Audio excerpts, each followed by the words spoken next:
Hello, world, and all who inhabit it. 5 points if you get that from SpongeBob. Hello, fabulous watchers, all the 3 of you. I'm Nikki, and I really like books, so I figured I should start reviewing books because people ask me for recommendations all the time. And so I like to talk about books, so I figured, maybe I can do it and post them on YouTube. Woo! So today I am going to review The Girl on the Train, a book that has been getting a lot of press recently. It's on the New York Times bestseller list. Woo! Yeah, so a lot of people have been reading this book. It's getting a lot of praise recently, so I figured, I read it not too long ago, so I figured this might be a good book for me to review. So I'm just going to really quickly explain to you guys how I'm going to do my reviews. First of all, I'm going to rate the book on a scale of 1 to 5 pieces of pie, mainly because pie is awesome. And so 5 being the best and 1 being the worst, because obviously more pie is better, and like eating 5 pieces of pie is like a magical experience, just like reading a really good book is. Am I right, or am I right? So yeah, so I'm gonna give it the review, then I'm gonna go through the book, kind of flip through, give you guys a little summary of it. No spoilers, don't worry. Just a little summary of the book, some points I thought were interesting, and then I'm gonna talk about whether I liked the book or not. So, enjoy. So, first things first, The Girl on the Train. I'm giving it 4 pieces of pie. 4. And remember, I'm rating it from a scale of 1 to 5. So 4 is like really good, but not like all-time favorites, because 5 pieces of pie is reserved for like my favorite books of all time, of all the books I've ever read in the world ever. So 4 is very good. It means I really liked the book, but it's not gonna go on my favorites list. Sorry, Girl on the Train. So, are you guys ready? Because I'm totally ready. Woo! The Girl on the Train. Right. I hate those things. The book wasn't even right side up, so that's cool. Okay, so let's get into it. So first of all, let me say that the book is narrated from 3 different points of view, and they're all women. But the main character of the book is Rachel, and she's the person whose point of view we hear the most, It's just every once in a while they kind of switch to one of these 2 other girls' points of view.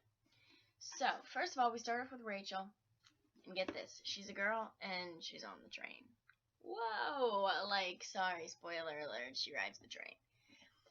Basically, this woman rides, see, it's a woman, it's not even a girl. So, false advertising, am I right? She takes the same train every morning and every evening, back and forth. So it just basically starts out, her on the morning train, her on the evening train, her on the morning train, her on the evening train. And you quickly kind of find out that she's got some issues.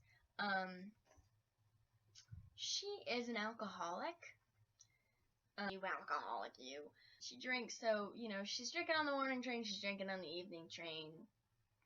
Rinse and repeat. And it's the same train, like I said, and so she passes by, the train makes, the same stops at the same time every time, so she passes by the same houses and sees, the same things every day. And basically, she becomes especially interested, I guess I'd say, in this one house that she passes, every day, that she sees, at a certain stop. And it's not just the house, though. It's mainly the couple that lives there. There's a woman and a man that lives there, and she kind of becomes obsessed with them because she sees them every day, and she starts imagining what their lives would be like. He probably has this job, and she probably does this, and they do this, and she's like this, and blah blah blah blah blah. That's totally normal. People do that. They kind of come up with scenarios in their head. But she is a little crazy pants, and she, at least the way I read it, she kind of begins to think that she really knows these people. You know, then you find out she's going through a divorce. I don't know if you found that out before or after, but Rachel is going through a divorce, and you know, she kind of was an alcoholic before then, but after the divorce, she got cheated on. She's still in love with him. She's just kind of spiraling. So we meet her at like the lowest point of her life. So, you know, this whole obsession with another couple is kind of probably related to that, like a lot. So, you know, you meet her and you find out that she's kind of crazy pants, she's not doing so hot. Basically, what ends up happening is Rachel, one day on the train, you know, she's watching for her favorite couple, and then she sees something that's like a little different, a little off, you know, she thinks it's weird, and then the next day, like on the news, she sees something that could very much, almost 100% be related to what she saw, and she realized nobody else might have seen what she saw, you know, she might be the only witness, and so she decides, like, she has, like, a personal interest in this, so she wants to, like, figure out what happened. And, you know, for some reason, she doesn't go to the police about it. I don't know. I don't agree with, like, almost all of the decisions she makes. Like, what the fuck, Rachel? But so she takes personal interest, and the story basically turns into a mystery with Rachel trying to figure out what happened. And, you know, the police do become involved. It's a big investigation, and she really just, like, inserts herself into this thing. You know, Rachel continues to spiral. You know, becoming interested in the investigation kind of helps her a little bit. You know, she sobers up every once in a while, but like she still is like spiraling and spiraling. You know, she still drinks a lot, and then like she'll black out.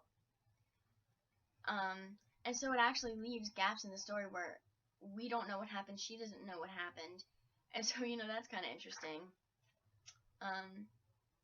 So yeah, basically the whole story is her like getting into all this shit, you know, stuff that you know she really had no right getting into because you know they're strangers and she doesn't know them, but she does. And so she just inserts herself into their lives and you know trying to figure out what happened. And she's investigating. She blacks out once in a while. She sobers up once in a while. She calls her ex-husband confessing her love once in a while. She fights with her roommate because, you know, she's drunk and she'll like throw up or whatever and then they'll pass out and then not clean it up, you know. We've all been there though, am I right? And then as it turns out, you know, she shouldn't have been, but it turns out, you know, she's more connected to it all than just a girl on the train. With about a quarter of the book left, I did kind of start to figure out what happened, which is good because you don't want to be like totally in the dark not knowing what happened. I didn't know the full story though, obviously, because you know it's convoluted, but it was very interesting. The end was suspenseful. You know, once you got like to the climax, it was very interesting. You know, there was still a lot going on. You know, because sometimes the climax is a bit of a letdown, but this wasn't. It was actually very interesting. So yeah, 4 pieces of 5 for the girl on the train. Very good book. Very interesting. I don't think it fits into like a certain genre. You know, it's kind of a genre of its own because it's not like a classic mystery, not like a classic thriller. Yeah, so that's very good. Alright. The Girl on the Train. Thought it was a very good book. The main characters, I couldn't tell you actually like one character in the book that was like I really liked. You know, they all were kind of like unlikable. They all did a bunch of shitty stuff. You know, which was interesting because, you know, they seemed like very real characters. I mean, I like liking characters.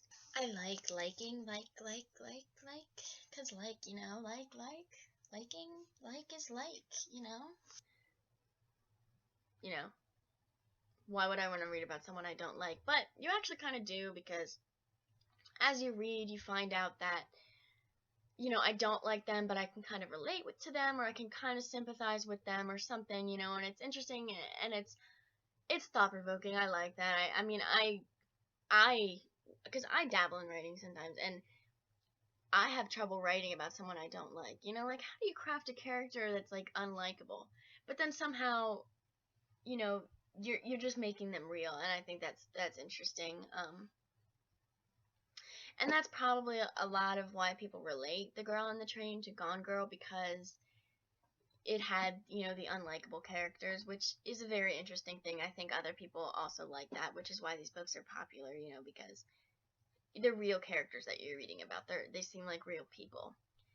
So that's very cool. The different perspectives is also cool. I like how it's narrated by 3 different women, and they're all very different, and you can see how they're real. And it starts out that you think, they're all virtually strangers, not connected at all, and then you find out that they really are, and that's interesting too. The thing in the back, it's like people are not always who they say they are, like who they seem or something like that, and that's what the book says. Doesn't say that anywhere. Again, everybody's saying like the next Gone Girl, or like the best. Why do we have to, like, every good book that has is like a thriller and a mystery is the next Gone Girl? Like, no, they're different books. Come on now, just let The Girl on the Train be its own book separately, because I could totally see someone liking The Girl on the Train better, because they're just, it depends on the kind of story you like. I mean, Gone Girl was a little bit darker, and I like that. Makes me sound creepy, but I liked how it was a little bit darker.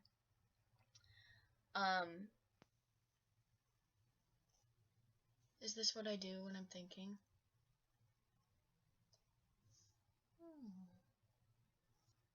I liked Gone Girl better, but I could totally see someone liking this one better too. It was very well written, very interesting. It really just depends on the type of story you like. It was a really good book. I'm not gonna lie, it was really, really good. Yeah, it was just very good. I don't know what to tell you. You should read it. Yeah, you should read the book. You should read. You guys should read. It's a good thing to do. I guess that's it for now. Stay tuned for another book review, I guess. I don't know. The Girl on the Train. So, just let me know if you liked my video, if you have any comments or concerns. Let me know what you thought of the book. I'm definitely curious to hear what other people thought, how their opinions might differ from mine. And if you have any books you want me to review, yes, just feel free to comment, whatever. I'll see you guys later.